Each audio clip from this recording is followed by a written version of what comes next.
Éphésiens 5.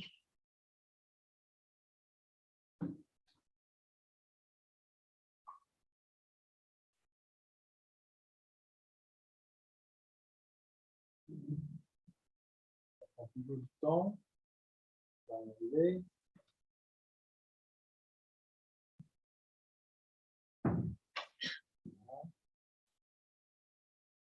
OK. Ça marche. Marie, aimez vos femmes. C'est ça le titre de la leçon aujourd'hui.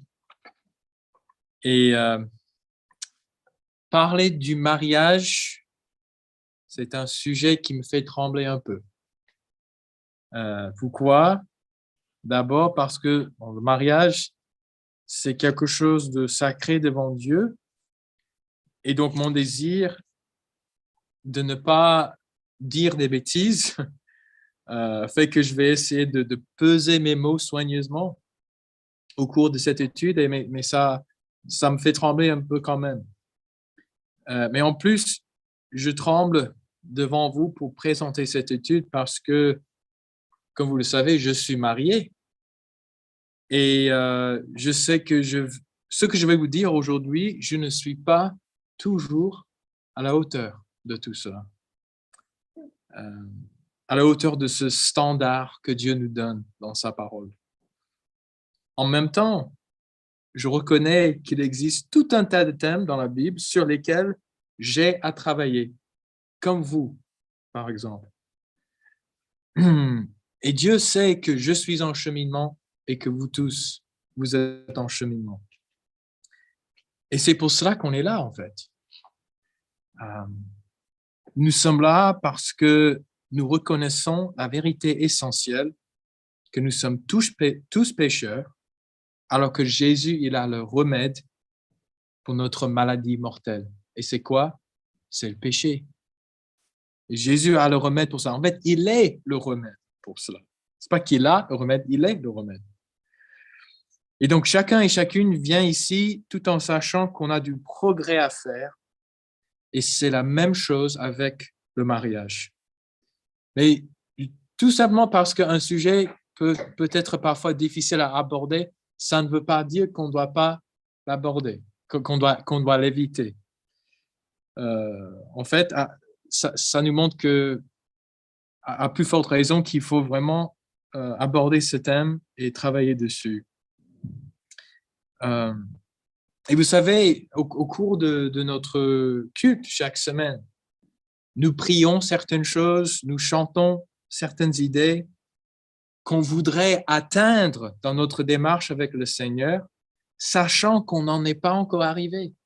On n'est pas encore là. On veut être de plus en plus fidèle avec le Seigneur. On veut marcher de plus proche avec lui, mais on n'en est pas encore là. Et il n'y a aucun problème de faire cela, de chanter des vérités auxquelles on voudrait, des vérités qu'on voudrait atteindre. On peut aspirer, c'est ça le mot, aspirer à certaines choses et chanter ainsi, et on y arrivera ensemble. C'est quoi ça? Bon. C'est le cerveau d'un homme et le cerveau d'une femme. Ça vous dit quelque chose? C'est pas tout à fait pareil, hein? Le cerveau d'un homme et le cerveau d'une femme. Ça fonctionne parfois de différentes façons. Et vous savez, les besoins du mari et les besoins de la femme ne sont pas les mêmes. L'homme a besoin de certaines choses qui ne sont pas tellement importantes pour la femme. Et la femme a besoin de certaines choses qui ne sont pas tellement importantes pour l'homme. Et Dieu nous a créés comme ça. Il nous a créés avec des différences marquantes. Mais il l'a fait pourquoi? Pour que nous soyons compatibles l'un avec l'autre. Au sein d'une famille, le mari a certaines choses à apporter à ses enfants que la femme ne peut pas apporter. Et de la même façon, la femme peut subvenir à d'autres besoins des enfants que le mari va tout à fait louper et ignorer. Et donc, pour avoir un foyer sain ces deux rôles sont indispensables.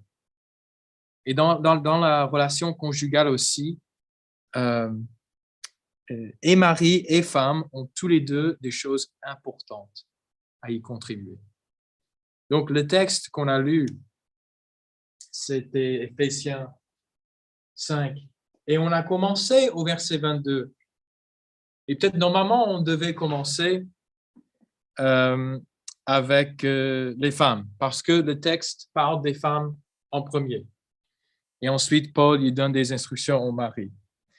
Mais aujourd'hui, je vais aborder le texte à l'inverse.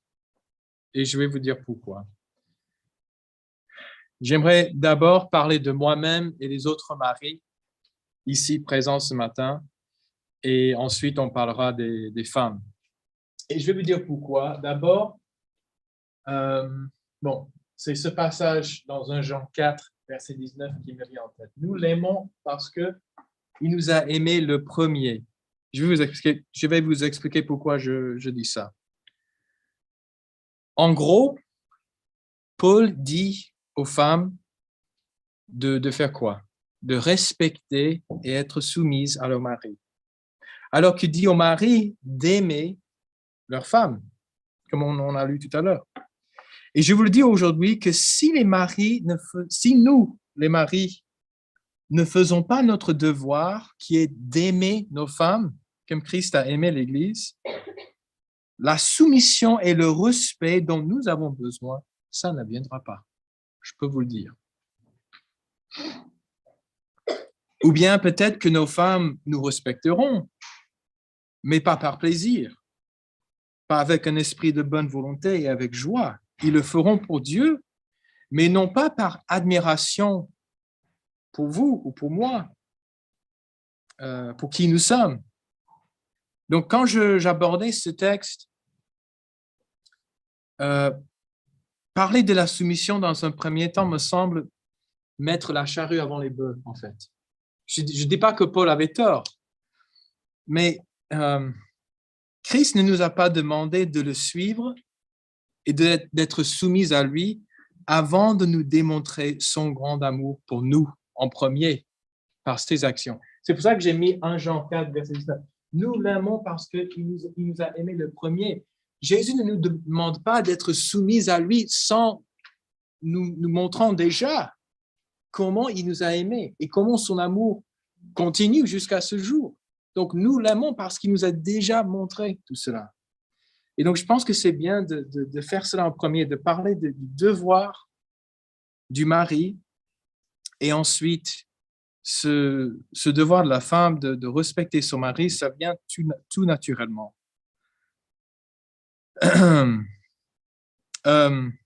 Et puis, deuxième raison, on sait que Christ est le chef de l'Église, n'est-ce pas? Christ est le chef de l'Église, il est notre leader spirituel.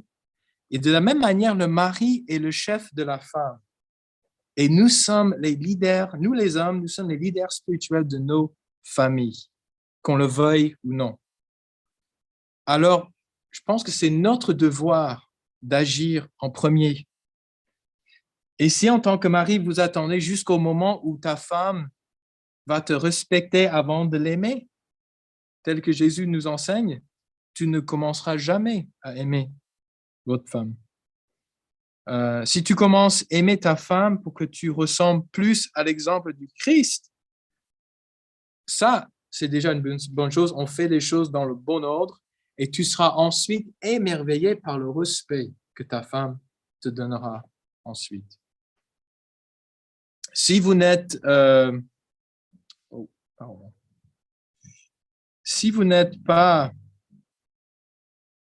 j'ai des problèmes avec ce logiciel. Si vous n'êtes pas un mari ce matin, ou si vous n'êtes pas dans une relation conjugale jusqu'à présent, désolé, mais ce n'est pas non plus une occasion pour vous de vous boucher les oreilles. Peut-être que vous le serez un jour. Donc, il faut y réfléchir maintenant. Et en plus, ces vérités nous rappellent l'amour incroyable de Dieu. Et c'est toujours bénéfique pour nous d'y réfléchir. OK. Donc, ça, c'est un peu l'introduction. comment est-ce que le mari peut aimer sa femme? Si on est appelé à aimer nos femmes, comment on peut faire cela? D'abord, le texte nous dit d'aimer nos femmes comme Christ a aimé l'Église. Comme Christ a aimé l'Église. Qu'est-ce que ça veut dire exactement? Aimer nos femmes comme Christ a aimé l'Église. Bon, d'abord, cet amour, ce n'est pas un amour charnel ou superficiel, hein? C'est un amour agapé. C'est un amour qui rend service aux autres.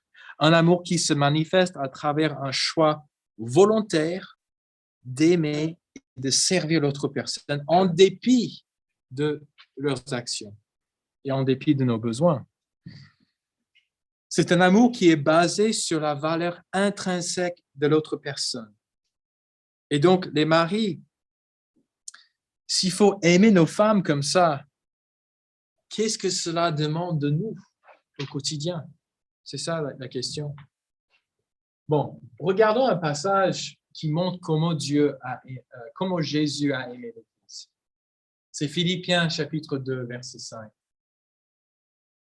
Ayez en vous les sentiments qui étaient en Jésus-Christ, lequel, existant en forme de Dieu, n'a point regardé comme une proie à arracher d'être égal avec Dieu, mais s'est dépouillé lui-même en prenant une forme de serviteur, en devenant semblable aux hommes et ayant paru comme un simple homme, il s'est humilié lui-même, se rendant obéissant jusqu'à la mort,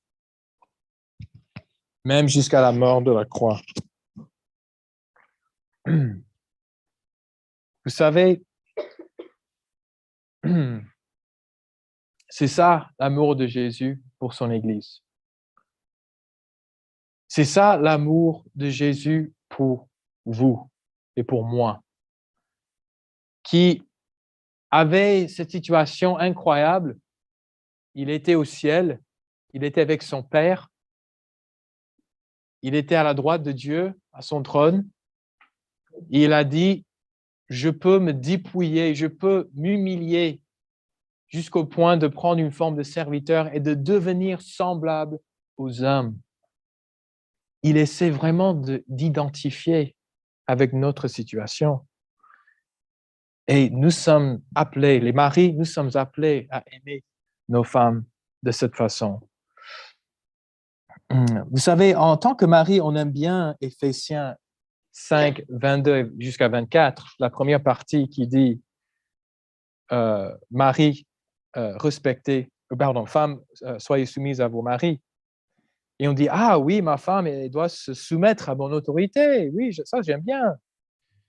Nous, les hommes, on aime bien cette idée. Et je ne dis pas que c'est faux. Et nous en parlerons la semaine prochaine.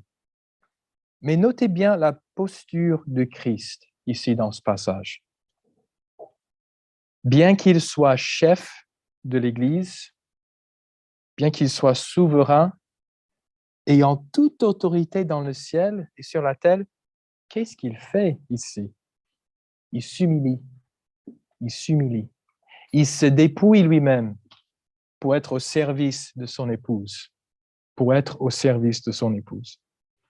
Donc, le vrai leadership dans la vie d'un couple se manifeste dans la volonté d'un homme de s'humilier et de privilégier les intérêts de sa femme avant ses propres besoins. Et ce faisant, nos femmes seront tout à fait prêtes à nous suivre n'importe où, sachant qu'on est prêt à tout sacrifier pour eux, comme Jésus a tout sacrifié pour l'Église. Pour revenir à ce passage, c'est où? Voilà. Une autre manière pour aimer nos femmes comme Christ a aimé l'Église. Et j'ai souligné tous les endroits où on voit cette idée, où on voit l'idée que Christ a aimé l'Église ou d'aimer nos femmes. Ça se trouve en Hébreux 5, versets 7 et 8. Ça nous montre notre dimension de l'amour de Christ pour nous. C'est lui qui, dans les jours de sa chair, ayant présenté avec de grands cris et avec larmes des prières et des supplications à celui qui pouvait le sauver de la mort, ayant été exaucé à cause de sa piété, a appris, bien qu'il soit fils, l'obéissance par les choses qu'il a souffertes. Quel rapport avec ce thème pour comment les maris aiment leurs femmes?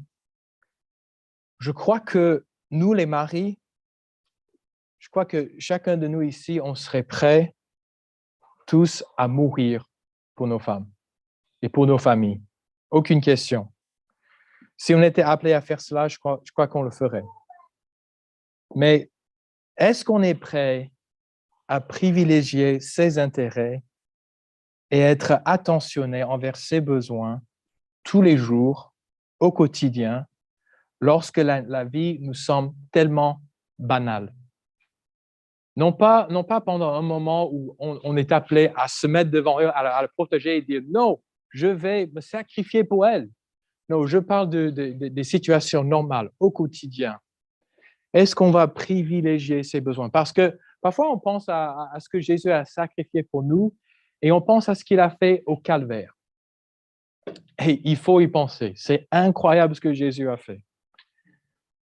Mais n'oublions pas ce qu'il a fait tous les jours avant le jour de sa crucifixion, les 33 ans de sa vie avant. Qu'est-ce qu'il faisait? Il faisait cela dans les jours de sa chair. Ça part de toute sa vie. Il présentait des grands cris et des larmes et des prières, des supplications à celui qui pouvait le sauver de la mort. C'est-à-dire, il était face à ces tentations tous les jours. Il savait qu'il faut que je fasse, il faut que je sois à la hauteur de ce que le Père demande de moi. Sinon, je ne vais pas être l'agneau parfait. Et il privilégiait toujours nous-mêmes. Il pensait à nous-mêmes et à nos besoins, à notre besoin d'avoir un sauveur parfait qui pouvait nous sauver de la mort. Et donc, chaque jour, quand il se levait, quand il faisait le choix de vivre parfaitement, même si c'était a priori une journée banale, il pensait à vous, et il pensait à moi, il pensait à nos besoins. Et c'est exactement ce genre d'amour que nous devons avoir en tant que mari. C'était au quotidien, en refusant de vivre dans le péché, mais de plutôt vivre dans un esprit constant d'obéissance. Voilà une autre manière dont Jésus a aimé l'Église. Un autre passage qui nous montre comment aimer nos femmes, c'est Colossiens 3, verset 19. Ça reprend un peu Éphésiens. Éphésiens ressemble beaucoup à Colossiens. Éphésiens dit « Marie, aimez vos femmes », mais puis Paul ajoute ceci aux Colossiens « Et ne vous aigrissez pas contre elles. » Ne vous aigrissez pas contre elles. Et dans ce mot, aigrir, nous voyons l'idée du parfum qui ne plaît pas du tout. Ah, ça sent mauvais. Hein? Si vous mangez quelque chose d'aigre ou d'amer, normalement, vous faites une grimace, n'est-ce pas? Ça, je n'aime pas. Ça, je n'aime pas. Et donc, Marie, on ne doit pas se comporter de cette manière où nos femmes ont envie de faire de telles grimaces par rapport à nous. On pourrait aussi traduire cette phrase par « ne soyez pas dur avec elle ». Ne soyez pas dur avec elle. Même si Christ est chef de l'Église, même si Christ est souverain sur son Église, est-ce qu'il nous parle avec dureté ou bien est-ce qu'il est tendre avec nous? Je pense au passage dans 1 Pierre chapitre 5, ce n'est pas marqué ici, 1 Pierre 5, verset 3, c'est dans le contexte des anciens et comment les anciens doivent se comporter vis-à-vis de l'Église. Et est-ce que les anciens ont droit de dominer le troupeau par le simple fait d'être dans une position d'autorité? Non, en fait, absolument pas. Le texte dit aux anciens de faire le contraire, de ne pas dominer le troupeau. Ça dit paisser le troupeau de Dieu, non comme dominant sur eux, mais comme étant les modèles du troupeau. Vous voulez diriger un troupeau, il ne faut pas les dominer, il faut les montrer comment vivre. Il faut être le modèle et il faut faire cela avec tendresse. C'est ça le vrai leadership, en fait. Et donc, si on a tendance de parler à nos femmes de cette façon, il va falloir du travail et beaucoup de concentration pour quitter cette mauvaise habitude. Mais en gardant l'exemple de Jésus en tête, nous pouvons nous avancer et nous pouvons devenir plus semblables à son image et à sa manière de diriger son épouse, l'Église. Et il faut dire aussi que aimer nos femmes de cette façon, c'est un acte saint aux yeux de Dieu. Qu'est-ce qu'il dit au verset 26 et 27 en Éphésiens 5? On est toujours en Éphésiens 5, versets 26 et 27. Verset 25, pardon. Marie, aimez vos femmes comme Christ a aimé l'Église et s'est livré lui-même pour elle afin de la sanctifier par la parole, après l'avoir purifiée par le baptême d'eau, afin de faire paraître devant lui cette Église glorieuse, sans tache, ni ride, ni rien de semblable, mais sainte et irrépréhensible. C'est beau, non? De savoir que quand on aime nos femmes comme Christ a aimé l'Église, Dieu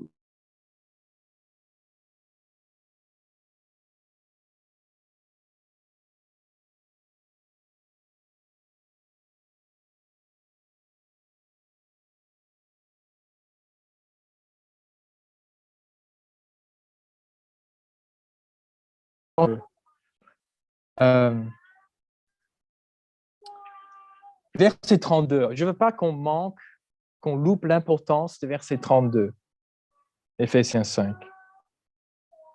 Ce mystère est grand.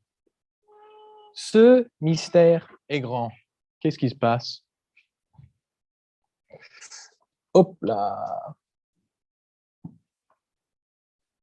Ah, mon portable n'a plus d'Internet. OK, tant pis.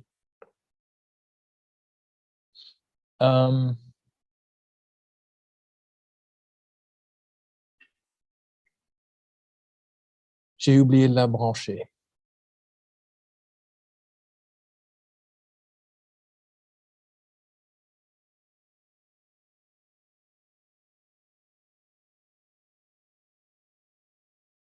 OK.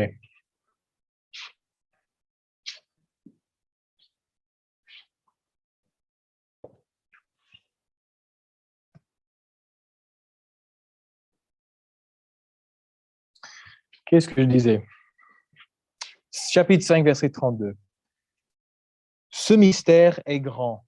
Ce mystère est grand. Quel est le mystère qui est grand? Est-ce que c'est le fait que l'homme quittera son père et sa mère, il s'attachera à sa femme et les deux deviendront une seule chair? En fait, il parle précisément il dit, ce mystère est grand, je dis cela par rapport à Christ et à l'Église. C'est ça le mystère qui est grand devant Dieu et à ses yeux. Pardon,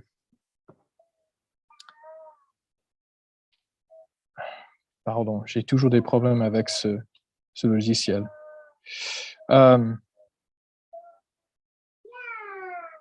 Donc, le mystère dont Paul parle, c'est que cette relation est précieuse pour la vie entre mari et femme, et c'est en fait un modèle qui proclame une vérité profonde et éternelle devant le monde. Regardons tout de suite là, Hébreux 9, versets 23 et 24. Hébreux 9, versets 23 et 24. Peut-être, a priori, vous allez dire, mais pourquoi est-ce qu'il cite ce passage? Vous allez voir. Hébreux 9, 23 et 24.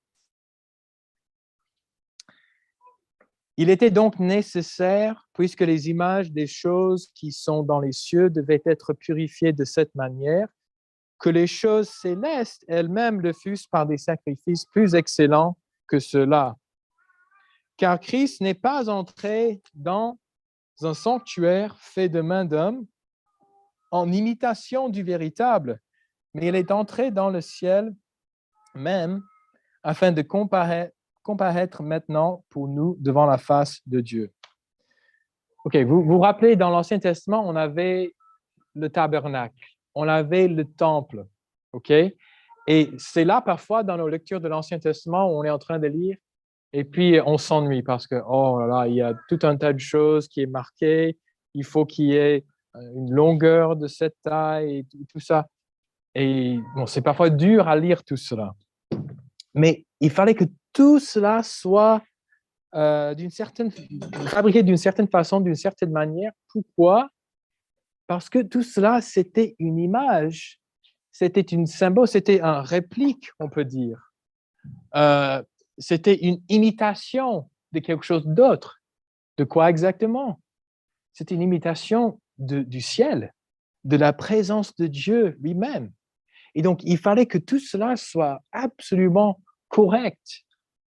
Parce que à partir de cette imitation, à partir de cette image, le peuple de Dieu apprenait quelque chose sur le caractère de Dieu. De la même manière, il y avait des sacrifices qui ont été faits. Et Dieu a demandé certaines choses. Il a demandé que ce soit des animaux en bonne santé, qu'il n'y ait pas de taches, etc. Et tout cela, c'était une image, c'était une imitation de quoi? De l'agneau parfait de Dieu, de Jésus lui-même, qui viendra ôter les péchés du monde.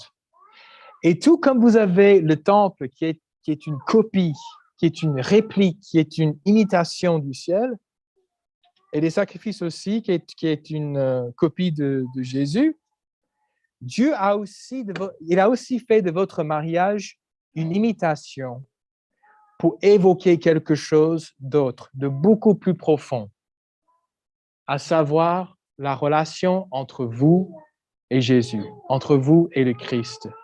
La relation entre le Christ et son Église précieuse. Ça, c'est la chose en imitation. Ça, c'est l'image pour nous proclamer une vérité qui est beaucoup plus profonde. Et on ne doit pas louper cela. C'est pour ça que ce mystère est grand. Et on ne doit pas passer trop vite sur cette idée.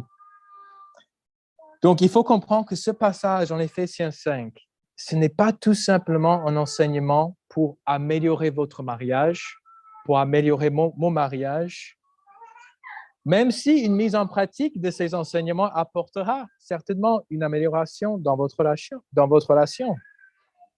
Mais votre mariage est en premier une représentation de l'unité intime entre Christ et l'Église. Et l'idée que son peuple racheté peut être uni avec Christ, c'est-à-dire l'humain avec le divin qui viennent ensemble, ça, c'est vraiment incroyable. Et que l'humain et le divin vont être parfaitement liés pour vivre dans une alliance éternelle. C'est ça que Dieu veut que nous comprenions par rapport au mariage. Et ça, c'est un témoignage devant le monde aussi, pour que le monde se rende compte du fait que, wow, Christ voudrait avoir une relation avec moi. Et ça se voit à travers ce mariage que je vois. Je vois ce mari qui aime sa femme énormément, qui s'occupe de ses besoins, qui pense à elle, qui est tendre avec elle. Et puis, je vois ensuite une femme qui respecte son mari, qui fait tout pour son mari et qui l'honore. Ça, c'est une image très belle devant le monde pour l'amour de Dieu pour son Église. Lorsqu'on se rend compte de cette vérité, on comprend vite que mon mariage ne concerne pas tout simplement moi et ma femme, ou même uniquement ma famille. Au contraire, mon mariage, c'est un reflet devant le monde de l'amour de Christ pour son peuple. Et donc, si mon mariage, c'est un reflet devant le monde de l'amour de Christ pour son peuple, si mon mariage n'est pas en bon état, ce n'est pas tout simplement mon problème, mais il y a beaucoup d'autres choses en jeu.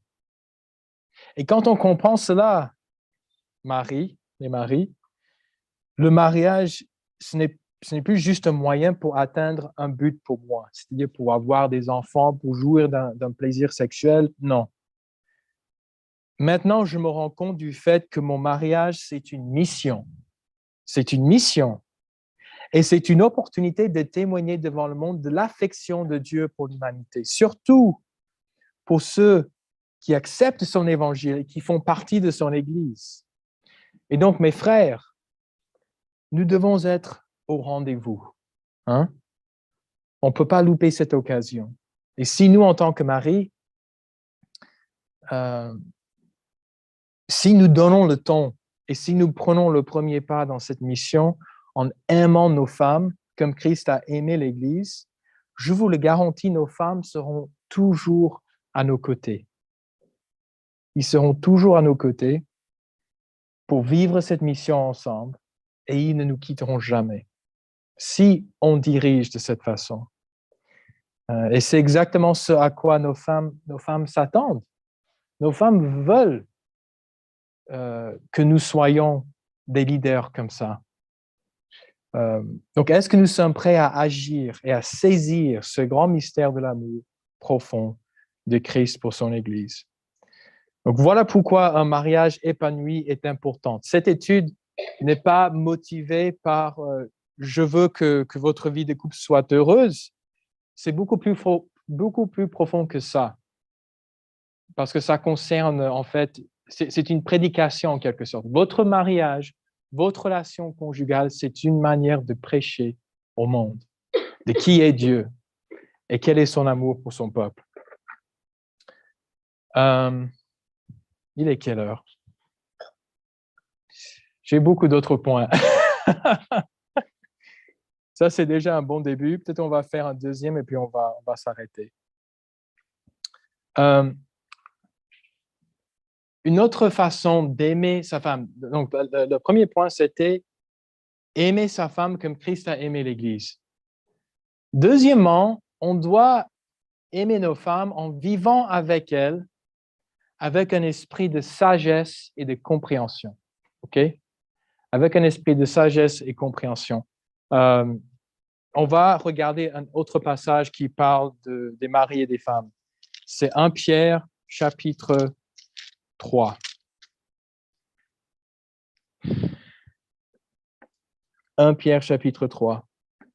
Peut-être 1 Pierre 3 et Éphésiens 5, c'est les deux passages principaux qui parlent de cette relation conjugale.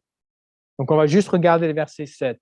Quand on parle des devoirs des femmes, on va regarder les autres versets du passage, mais juste le verset 7 qui dit « Marie », donc écoutons Mère Marie, « Marie, montrez à votre tour de la sagesse dans vos rapports avec vos femmes, comme avec un vase plus faible. Honorez-les, comme devant aussi hériter avec vous de la grâce de la vie. Qu'il en soit ainsi afin que rien ne vienne faire obstacle à vos prières. » Donc, montrez à votre tour de la sagesse dans vos rapports avec vos femmes. J'aime bien aussi la version Darby. Pareillement, vous, Marie, demeurez avec elle selon la connaissance. On peut aussi traduire par avec compréhension. OK?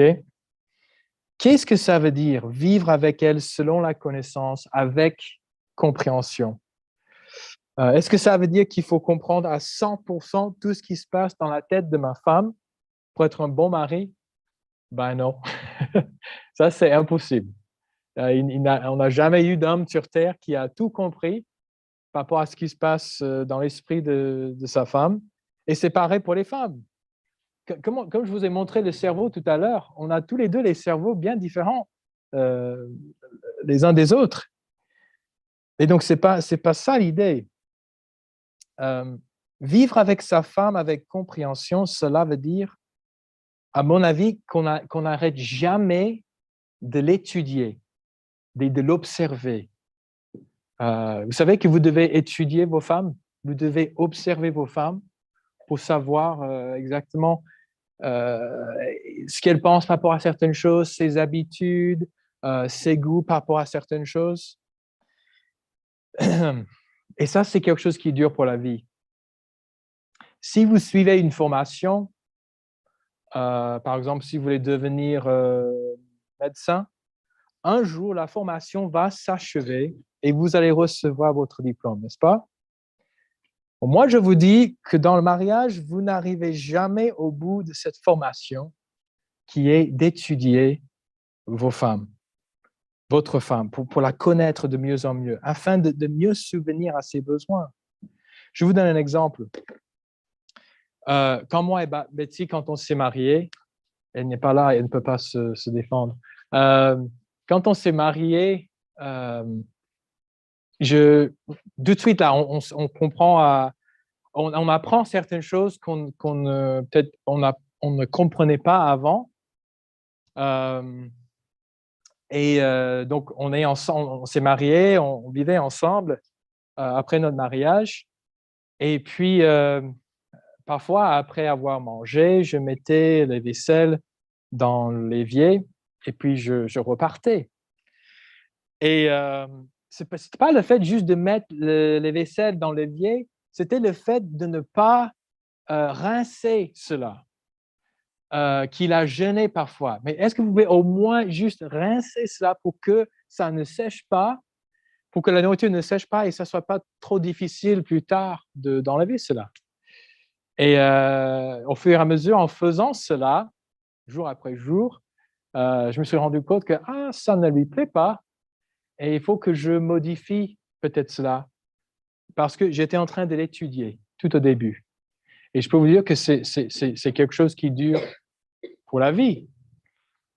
Et bien sûr, les femmes, ils doivent faire la même chose pour nous, mais l'instruction ici de Pierre, c'est pour nous les maris. Parce que je pense que les femmes sont déjà bien disposées à faire ça. Ils ont déjà peut-être la tendance à nous observer, à nous étudier. Mais nous, parfois les hommes, peut-être on ne va pas prendre ce devoir au sérieux.